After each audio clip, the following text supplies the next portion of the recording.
I want to basically bring up the I'll call it the miracle of life, and how that will kind of lead someone to God. Hello? Why would you call it a miracle exactly? Well, that's because of the stupendous odds of it happening naturally. Well, I mean, the odds of it happening in hindsight are 100% because it happened. Yeah, I know. I've heard of that before, that basically it happens, so it doesn't really need, good explanation, something like that. Right. Well, I mean, from what I understand, a miracle is something that is not explainable using basically understood laws of nature, right? Would that be your understanding? Yeah. Sure. Well, and the fact that life, and life is observed to exist. So, anyway. All right. Evolution explains it. Yeah. Actually, I got kind of off subject. Basically, what I really want to talk about is information. How information plays a key role in life. Yeah. But the problem is that obviously we all agree that without information, life is impossible, right? Well, information is a label we put on stuff. Well, information is basically a language. Basically, it communicates knowledge, communicates plans, intention. No, I don't agree that information indicates the existence of intention automatically. No. Well, can you? All right. Can you give me an example? For instance, counterexample. If I tell you there's a snake behind that door, that doesn't mean I put the snake there. I'm just pointing out something that is in fact true. Or if there merely is a snake behind the door. The information then is stored in, like, the physical world. There's a door and there's a snake, and you're in a certain position, and the snake's in a certain position, and we describe that as the information that there's a snake behind the door. Anyway, can I ask, is this heading in the direction of a claim that mutations cannot generate information? Genetic information? Are you going to make that claim? I'm not even going to go there, because really I just want to talk about the beginning of life. Okay. All right. It's a moot point, kind of. Like, if you can't even account for life, how it starts, really, Well, basically... I think it would be only fair for us to admit science is still working on the question of abiogenesis.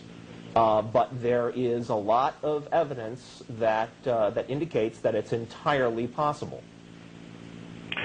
Yeah, well, I know. I've kind of studied it, like for fun, nothing serious. Abiogenesis. Right, but before you even get over there, I like to talk about information. Like you brought up the example about the snake behind the door, and that how it's really just like labels. Not really a thing. Obviously it's not really a physical thing. Information, basically what we can agree upon is that in order to exchange information, you need two intelligent beings, right? You need basically a writer, a reader, and a sender. You've actually changed what you were talking about before, because first you were talking about information, and now you're talking about the communication of information.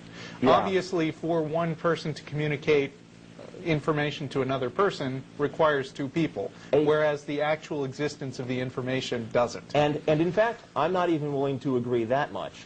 You can hook up two computers, right, and you can transmit information from one computer to another, or you can set up the computers to do that on their own in response to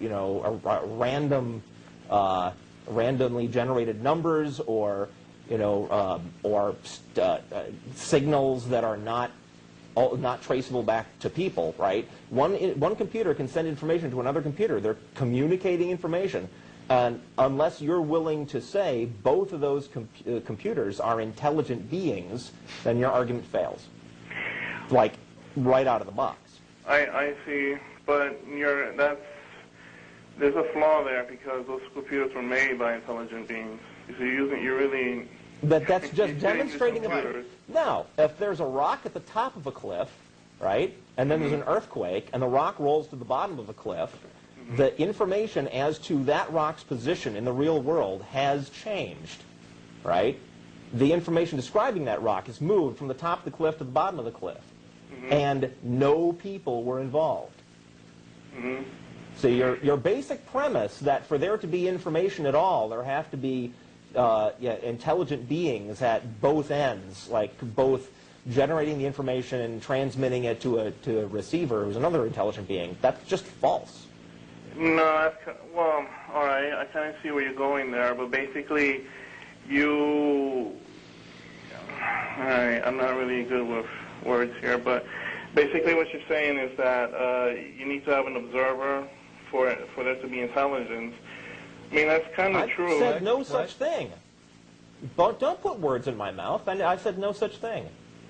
No, you're talking about the rock, that if no one's there to see it happening, basically there was no information. Yeah, and that therefore you don't need an observer as far as I'm concerned. The point was that even without an observer, there's still something that could be qualified as information. There is a fact about the world that was one way and then it was another way.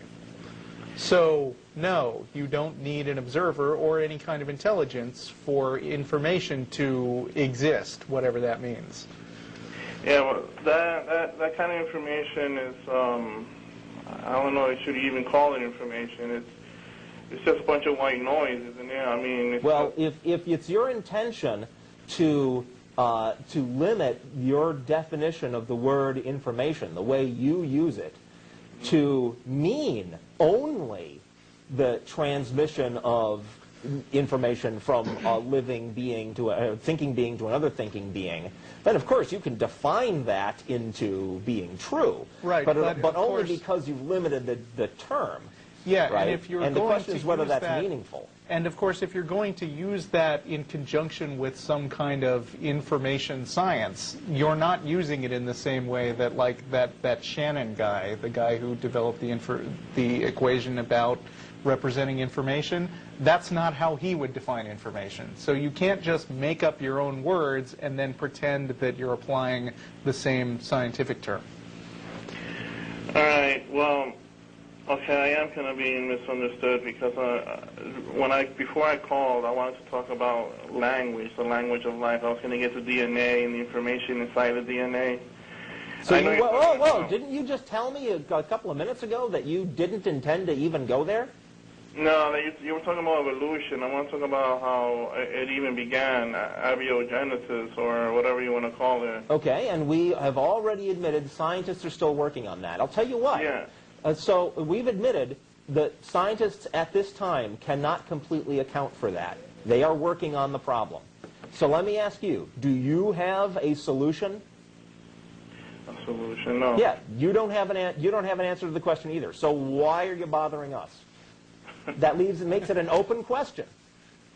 Because if you use deduction, what's observable in the world, like we know a language such as life. Life is a language, right? It communicates things. It's a language, like binary code is a language. Do you mean DNA is a language? Well, the information inside of DNA, the four, I don't know, nucleotides, whatever they are, I don't know what they are. I will agree that DNA has been compared to sort of computer code, to a set of instructions that are carried out in some way in order to generate bodies. But no scientist who ever made that kind of comparison meant that therefore it has to do with one intelligent being talking to another intelligent being. Oh, so don't be taking that analogy and running too far with it. That's not what was meant at all. Yeah, it's not a language in that sense, like French. No, it is a Java. Okay, so then you don't consider binary code a language either, then? Not a real language. Binary code as in code that actually has been specifically defined by people? Well, you see, there you go. They're like the language inside DNA is 100% is readable by people. I mean, obviously, we're doing work on the and the genetic engineering. We're understanding more about the genome and what it means. You are correct. There are companies out there like Celera who are out there basically interpreting information from the DNA in much the same way that you can observe things about the real world, anything about the real world. That's what I want to talk about, is the information inside that DNA.